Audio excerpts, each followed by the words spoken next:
Latch the windows, lock the doors, and put the kids to bed. It's time for another episode of Tales from the Garage. Okay, guys, I'm back. Jeez, I'm freezing my butt off.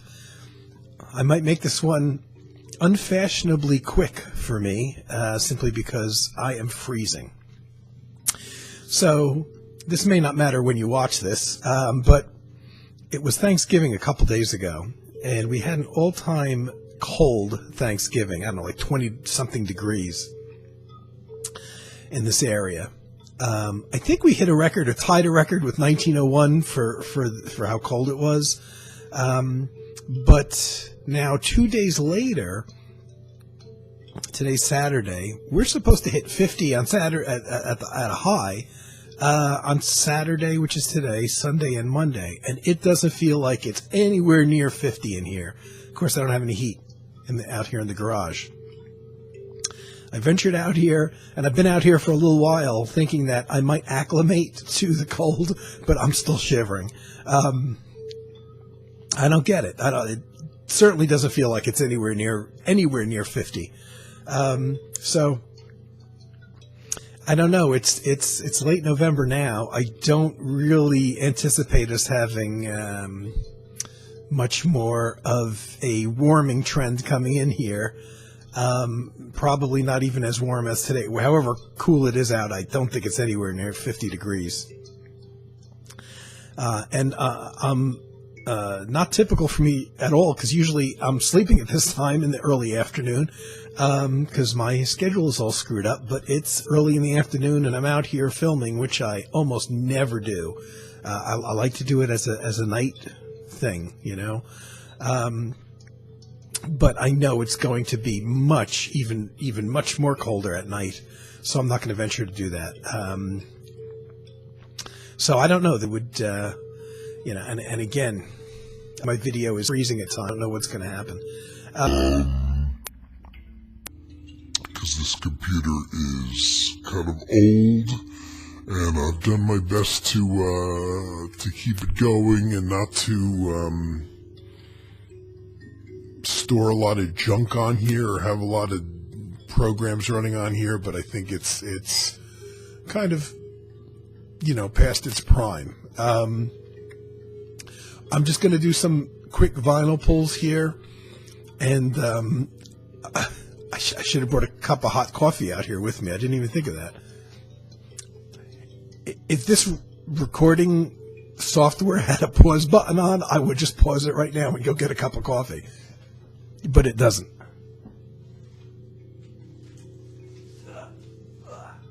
All right, this one was sticking out, and unfortunately, it's almost a continuation of the last one, because I pulled out, I think, 2 Terry Riley discs last time. Here's a third one. Terry Riley, Songs for the 10 Voices of the Two Prophets. The last time I pulled out,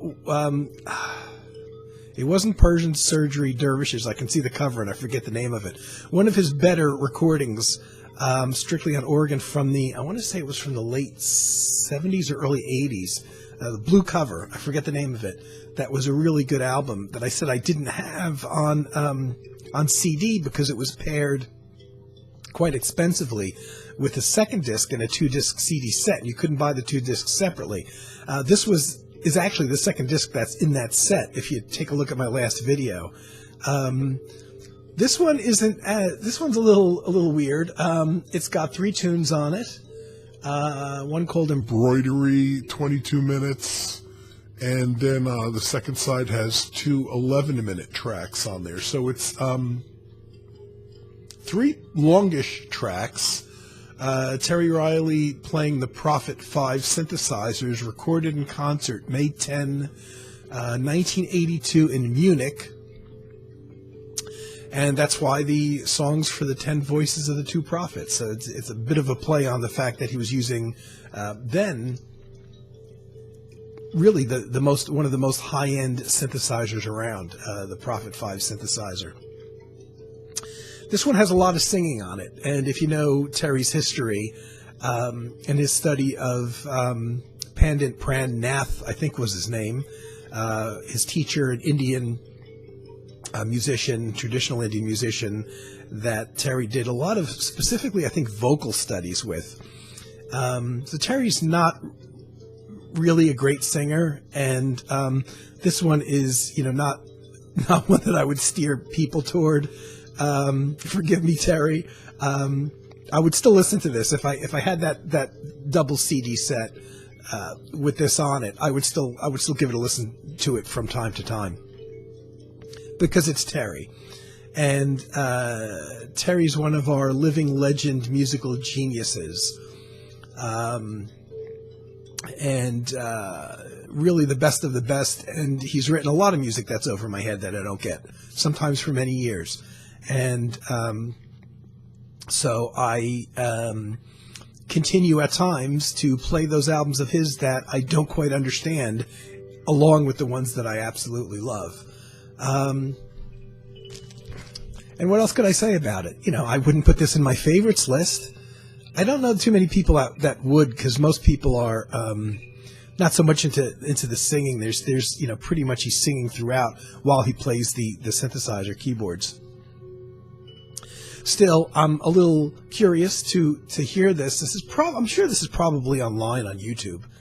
And like I said, if I ever got the money up to buy that 2 CD set that has the previous album from around the same time period in it as well, which is a really great album, I would definitely play this one again. But it's not, it's not one that I really would recommend to a lot of people or put on my best list. Whoa, it's cold out here. Okay, here I go again. I don't even know if this video is going to come out, because I've seen at least twice already that the video's frozen on me while I'm trying to record.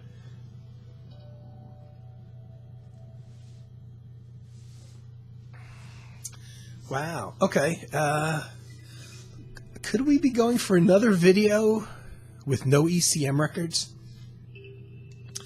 An early twofer album of Miles Davis that I bought, back in the day, back long before CDs were around. This is, again, a repackaging. And I love the twofers were always such a big deal for me to pick up. These are his all-acoustic sessions. Trying to open this without smashing into the microphone. This is his famous, really his first steady group, his quintet in 1956, that were basically a repackaging of 2 individual albums, complete albums, not a compilation. It's Workin' with the Miles Davis Quintet and Steamin' with the Miles Davis Quintet. These were the early Prestige albums, which was Miles' first record company that he regularly signed with before he moved to Columbia. And really all his Prestige stuff is his acoustic era, because he moved over to Columbia Records in the early 60s when he was still pretty much a purely acoustic musician. And his band was purely acoustic. So you have the famous band with John Coltrane on saxophone and Philly Joe Jones on drums, and Paul Chambers on bass, and the sadly underrated Red Garland on piano. Red, whose style I always appreciated. A lot of block chords, not a lot of room to solo in this band with 2 horns and everything. But, his piano is that middle ground, between the high-end saxophone and trumpet and the bass and drums. And he fills it beautifully. So this apparently claims that these recordings were remastered in 1974 for this twofer set. Like I said, these 2 albums did come out individually. They were both recorded right around the corner from where I used to live, in Hackensack, New Jersey, by Rudy Van Gelder in May of 1956, in October of 1956, even before I was born, but not by a whole lot. A lot of Rodgers and Hart songs, classic, well-known tracks. Dave Brubeck's "In Your Own Sweet Way," Miles Davis, "The Theme," which is something he famously played, especially at concerts, to close out the concerts, I believe. "It Never Entered My Mind," Rodgers and Hart, "Train's Blues," a John Coltrane original, an Ahmad Jamal original, and Miles was a big fan of pianist Ahmad Jamal. Dizzy Gillespie's Salt Peanuts, so there's tracks like that, Rodgers and Hart and Oscar Hammerstein's Surrey with the Fringe on top. Only one, he used to play a lot of Thelonious Monk tunes. There's only one on this double set, Well You Needn't. He does a version of that. At this time, Miles and his famous quintet was doing a lot of Monk tunes, Thelonious Monk tunes. So, this is remastered in 74 for this release. I don't see a date on it, but that would have been, roughly the time that this was reissued, 74, 75. I'm not seeing copyright dates on here, but that's about when this came out. I would have picked this up probably late 79, maybe 80, somewhere around there. I used to love these twofers because a lot of the original albums, if you got them or they were in print, there might not be a lot of notes on them, liner notes. And of course, for years and years, they just repressed the original albums with the original covers, which are great. But of course, you don't have any essays or any historical perspective on the albums. So why I like the twofers is you got twice as much music for only slightly more than what a single album cost, and then you had the gatefold, which this one actually. There's a bit of writing in there, as you can see, a bit of history, but it's not quite as much or as extensive as a lot of the twofers, who have often had incredibly small print because there was a lot of information. So these liner notes, usually written by fairly well-known jazz critics. This one was somebody I'm less familiar with, Paul Scanlon, who was the senior editor of Rolling Stone magazine at the time.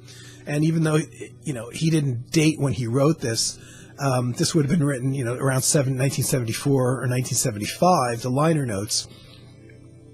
So at that point, the music had almost 20 years hindsight as to its importance in terms of the Miles Davis canon of music. And this is definitely the music on here. And in this period, and this band is easily among my favorite Miles stuff. That original quintet. And I'm such a sucker for like Philly Joe Jones on drums. And Red Garland on piano. And just the sound of this music from the time. It probably sounded very fresh at the time. Now, when you hear it today, it's like, yeah, well, that's mainstream jazz. But you have to realize that this was stylistically something that was still evolving. It wasn't quite as established. It was still coming out of the 1940s swingy era stuff and, of 2 and 3 minute songs, which even was very prevalent in the early 50s. There's no real long stretch out tracks here. But quite long for the time, certainly on albums, are 7 and 8 minute tracks, 9 minute tracks. Surrey with the Fringe on top is 9 minutes. And quite a lot of 7 minute tracks on here. 14, so it looks like there's 14 tracks spread out over 2 albums. Probably roughly around 80 minutes. Great albums. I have these naturally on CD. I think I have these on CD more than once. I have these on CD, the albums, these original albums, at least twice. And, the cover, which was the way Miles looked in the early 70s, just before he stopped playing for about 5 years, would lead you to think that, oh, this is a hip new Miles Davis album from the 1970s, when it's his, and it's not his electric period at all. It's his acoustic stuff.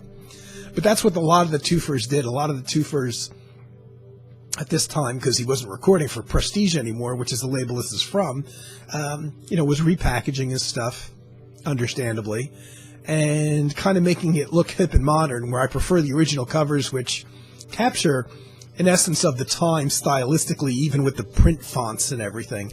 But just the cover art of the original albums also caught the flavor of the time, obviously better. Whether it's a landscape photograph or whether it's a photograph of Miles as he looked in the 50s, with the suit and everything. Great stuff, though. If you can appreciate acoustic mainstream jazz at all, and those records are, for the time, just incredibly well recorded. Rudy Van Gelder was a master at getting a good sound, I think. Well, I'm still cold. I do have a candle burning, though, and it's essentially like a Halloween candle, essentially. But it's see it on the back shelf there, but it just looks like a little light. It's got a caramel scent to it, though, so the whole room now smells like caramel.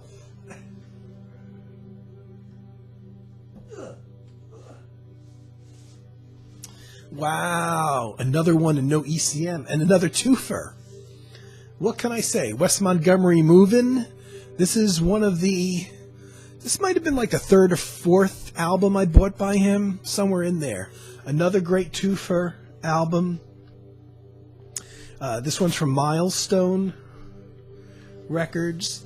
And I know there's one full album on here, or is it two?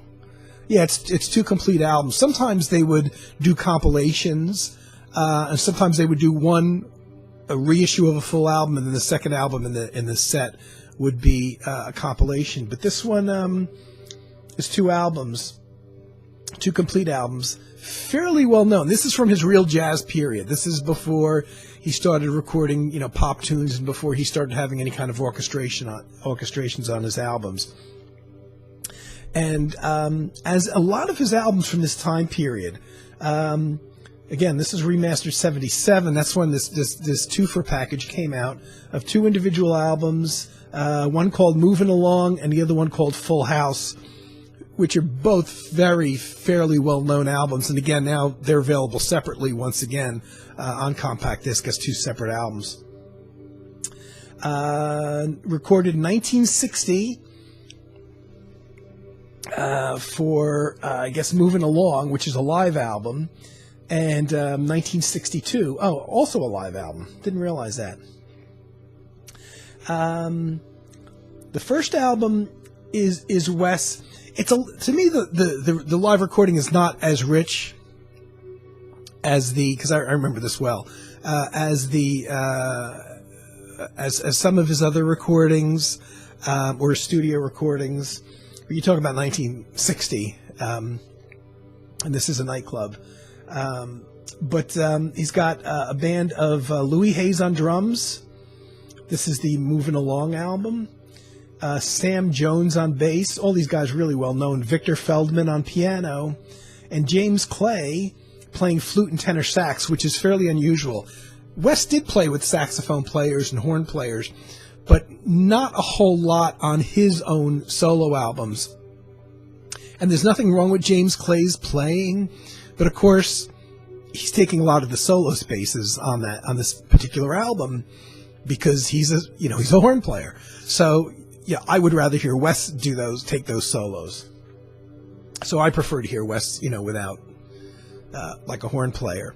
But this is a very good diversion. Maybe when you're sick of hearing Wes in a quartet format, which he did a lot of recordings of, or even the organ trio format that he had for a long time. James Clay is no slouch, certainly as a flute or saxophone player. And it's interesting when they package these two together. They package two live albums together, and both a little bit atypical for Wes because both of them have a horn player as well. So they're quintets, not quartets, with a horn player.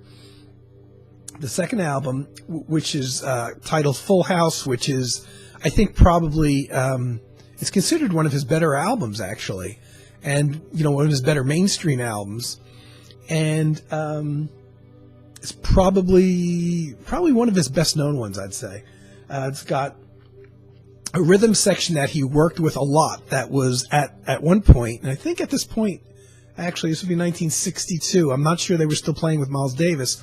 But at one point, slightly earlier, was Miles Davis's rhythm section of Jimmy Cobb on drums and Bull Chambers on bass and Wynton Kelly on piano. Great players. And again, Wynton Kelly, another piano player, underrated, I think. And this time Johnny Griffith plays tenor saxophone.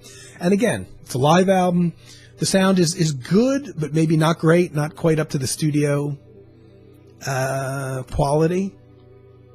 But certainly, if you've heard a lot of Wes maybe and you want to hear him with a horn player, both of these albums are really good places to go. Again, another live album recorded in California, in a California club. And again, a twofer. Copious liner notes, not a lot of photos, one single photo of Wes performing. And I think that the photo of Wes performing is actually, I believe, taken from one of the actual performances that are contained on this twofer. Love the liner notes. These albums, for me, were particularly, whenever my days off work were, whatever my weekend was, I'd love to, the last day of work, after work, I would love to go to a record store and obviously buy some albums. And the particular draw for a lot of twofers, besides getting, a lot of music for the price, much more than one album, you're getting 2 albums worth of stuff, is the fact that you had those liner notes. And to me, the perfect weekend evening would be, or even afternoon, would be to sit down and put the album on the turntable. And this is something that we did in the 1970s a lot because we didn't have the internet and we didn't have on-demand TV or VCRs even, or DVD players, and just read the liner notes. This is pretty small print, and there's a lot of information in the liner notes. And sometimes I'll still go back and read the liner notes, even if I'm not pulling out the albums to listen to, or I'm listening to the albums in my computer or from a CD and not the vinyl anymore. Very famous jazz producer Orrin Keepnews wrote in great detail about these particular sessions in the liner notes here, which is why I tend not to get rid of these, because these liner notes, that were written at the time that the record was reissued, like I said, in this case it was 1977, haven't been reproduced anywhere to my knowledge. Obviously the subsequent reissues of the albums either don't have liner notes, or they have updated liner notes that were current as of the time the album was reissued, now 40 years later. They're not going to go necessarily reproduce liner notes from 1977 talking about an album from 1960 and 1962. But there's a lot of information in these liner notes about the musicians and the setting of how the album was recorded, and of course the historical perspective at the time this album came out as a twofer. Wes had passed away about 9 years prior. I believe it was 1968 that he died. And this was compiled, and this album came out in 77. So, there's this whole career kind of overview that you get, and here's how important, and here's how the albums fell in Wes's canon and his history. And again, every time I pull these out, and I haven't heard the 2 particular albums in here for ages. Of course, now I want to hear them again. I hope this is recording because I'm freezing. All right, I haven't hit a half hour yet. I'm going to pull one more album out because it's really incredible that I haven't pulled out anything ECM yet. I'm not going to necessarily try for ECM. I'm just going to give it one more shot, one more album. Where do I go? Where do I go? I'll go there. I'll go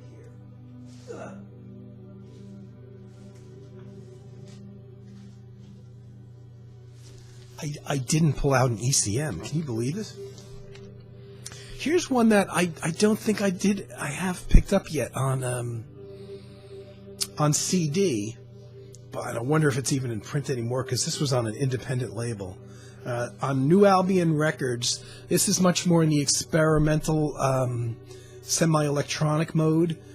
Now, if you're really seriously into serious electronic music, you would know this guy. And this particular album, I think, was probably one of his better-known ones. Ingram Marshall's Fog Tropes. Great album of electronic music. Great album. Now I'm dying to hear this now that I pulled this out again. I knew I had this. I didn't even realize it was in the back there. Recorded in San Francisco. Now, there's no date on here, but there's quite a bit of liner notes. And I'm pulling out the album. Is there a date on there? 1984. So just if I had waited a year, well, you know what? I don't know how long this one took to come out on CD. Being on a fairly obscure label, I don't necessarily know that it came out right away on CD. It's Ingram Marshall, composer, electronic composer, kind of in that later school of guys who probably were being influenced by the first wave of the quote-unquote minimalists like Terry Riley and Philip Glass and Steve Reich.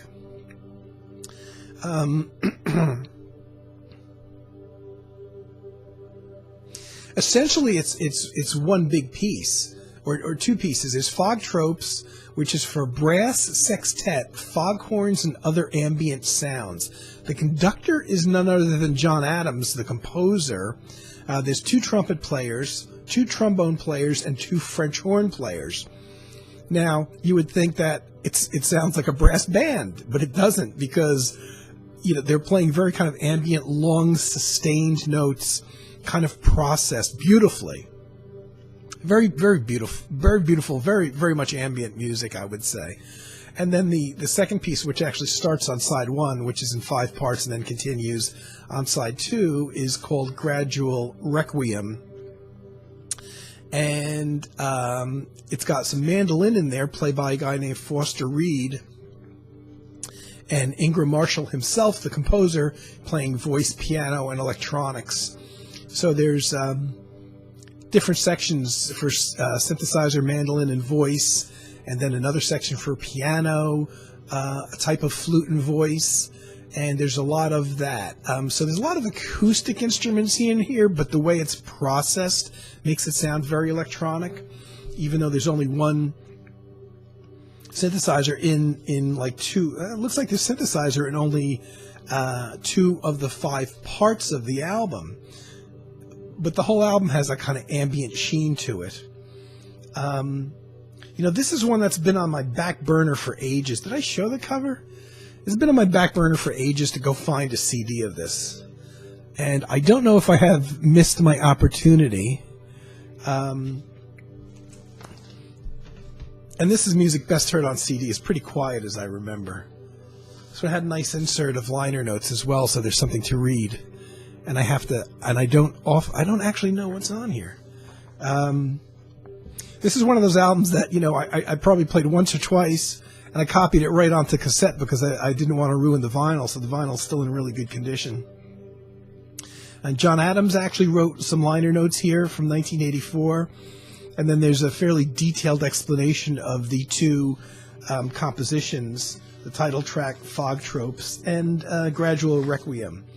It's really pretty stuff. And even though it's serious music, and I guess you could call it serious electronic music maybe, it's not really, I'd say avant-garde. It probably is avant-garde, but not avant-garde in the sense of kind of like noisy and weird stuff. Very sedate, as I recall. Very much night music. I don't know.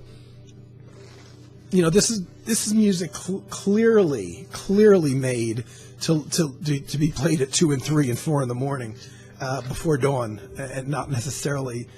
I can't see somebody so much listening to this with the sun shining through the windows. Great album, very very much a classic album, I think, in this type of music. So we had some jazz. And we had some Terry Riley, and 2 jazz albums by giants, Wes Montgomery and Miles Davis. 2 albums by composers, serious kind of composers, roughly in the electronic world, with Ingram Marshall and Terry Riley. So, covered a little bit of ground here. Very, very odd. I haven't touched and removed all the ECM albums that are back there, but this is the second video now without ECM albums. Very strange. Okay, guys. As far as other things and updates go, I'll do that when I'm back inside. I've hit a half hour on here now. And again, I don't even know if this is recording correctly. So I'm going to call it a day for here, and I will continue probably from inside for my future endeavors, my future video endeavors until spring comes, I guess. But I'll try. You know, I'll keep my eyes peeled out, and if I see sometime that we're going to hit, have a 55 or 60 degree day, I'll come out here and do another video. Even though I think they lied about it hitting 50 today, because it's the middle of the afternoon. This should be the warmest part of the day, and I'm still freezing my butt off. Okay, guys, thanks for watching. As always, hope everybody's doing well, and I will be back. Take care. Tune in next time for more Tales from the Garage.